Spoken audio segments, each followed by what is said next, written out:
pastor, mas eu estou assim no fundo do poço. Não tem problema, Deus desce lá no fundo do poço com você. Ele manda o anjo lá no fundo do poço, pois ele desceu lá no fundo do poço, ou enviou o seu anjo lá no fundo do poço para estar com José.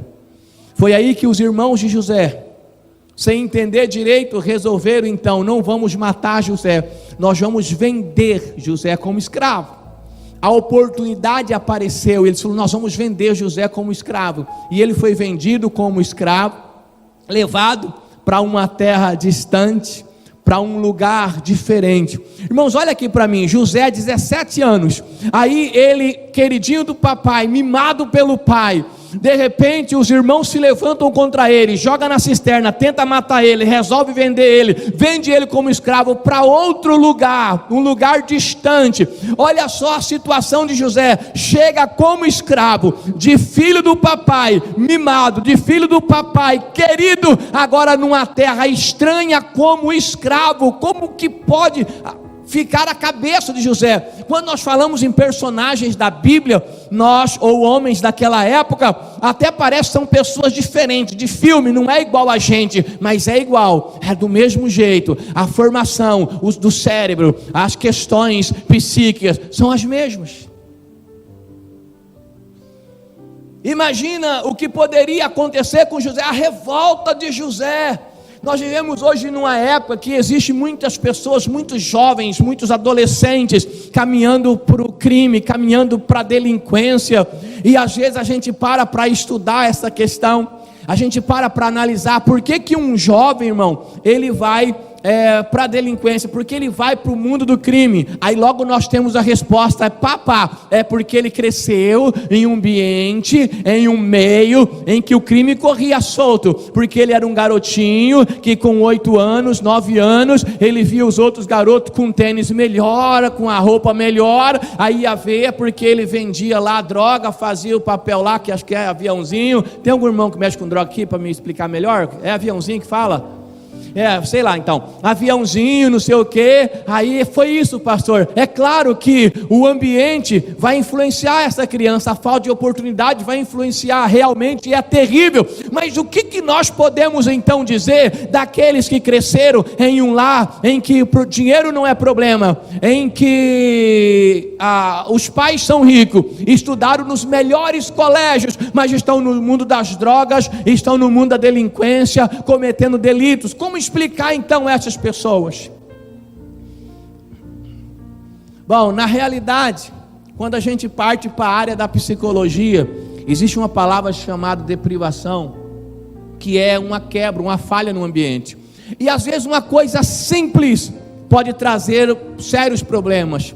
Por exemplo, aquele filho que nasceu e é querido da mamãe, a mãe paparica o filho e joga para cima e pega e faz aquela festa toda com o filho então ele se sente querido, ele cria uma ilusão de onipotência, de protegido, de poder tudo, poder todas as coisas. De repente a mãe fica grávida, aí nasce outro filho, às vezes até o humor da mãe, que muitas vezes muda no final da gravidez, é suficiente para trazer uma falha no ambiente. E quando nasce a outra criança e a mãe foca muitas vezes a atenção naquele menino que nasceu agora, que é mais frágil, que é pequeno, em detrimento ao outro maior, ou ela de alguma forma deixa de lado, a criança começa então a perceber, mesmo que ela não saiba falar ou verbalizar tudo aquilo que está acontecendo, mas aquela falha no ambiente faz com que ela comece a ter alguns problemas, e entre estes problemas nós temos algo chamado atos antissocial. De repente a criança chega em casa e ela tem lá na sua bolsa umas canetinhas que não era dela, ela tem lá um estojo que não era dela. Vai perceber, ela está lá na escola pegando de outra criança, ela está de alguma forma mostrando uma certa rebeldia. Não é porque ela não tem condições, não é porque lhe falta caráter, é uma falha no ambiente que criou isso. E se essa criança não for tratada, ela pode crescer revoltada, se tornar um delinquente, e um delinquente na sua forma mais severa pode então surgir a psicopatia. Olha só o que pode acontecer com uma coisa pequena e simples. Imagina, meu irmão, uma vida de José com uma quebra tão grande, mesmo ele sendo maior um pouco. saindo de uma vida de conforto, de proteção, para um mundo terrível, onde ele se sente totalmente perdido. Ele estava pronto para morrer. José estava pronto para morrer. José só não morreu porque ele tinha um sonho. Diga assim: José não morreu porque ele tinha um sonho. Meu irmão, o sonho mantém a pessoa viva. O sonho, ele é como oxigênio para as emoções. Sonhar é muito importante, por isso nós precisamos sonhar. Sonhar é linguagem do Espírito Santo de Deus. José passa por essa situação tão terrível. Estou passando por cima da história de José, nós conhecemos muito bem.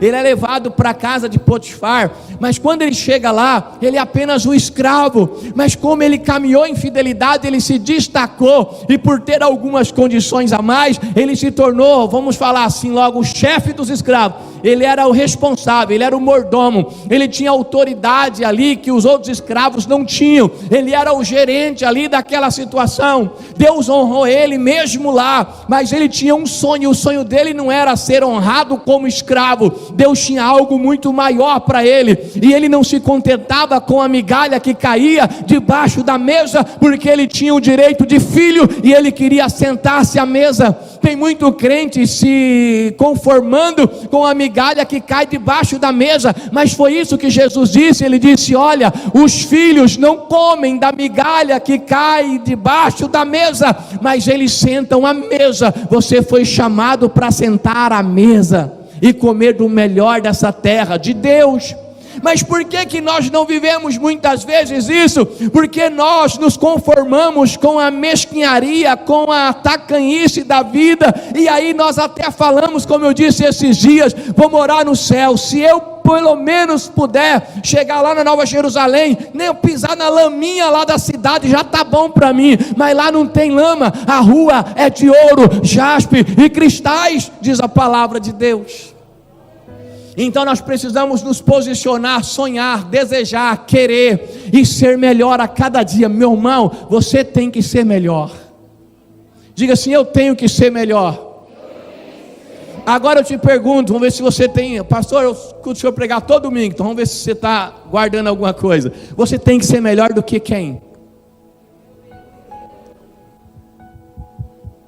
Do que você mesmo. O parâmetro é você mesmo. Você não tem que ser melhor que o teu irmão. Ele pode ter oportunidades, ele pode ter muitas coisas que você não tem, e você pode ter muitas coisas que ele não tem. Você tem que ser melhor do que você mesmo. Seja hoje melhor do que você era ontem, e amanhã você vai ser melhor do que hoje. E a cada dia cresça na presença e na graça de Deus, e você vai viver o melhor de Deus, e aí sim comerás o melhor dessa terra.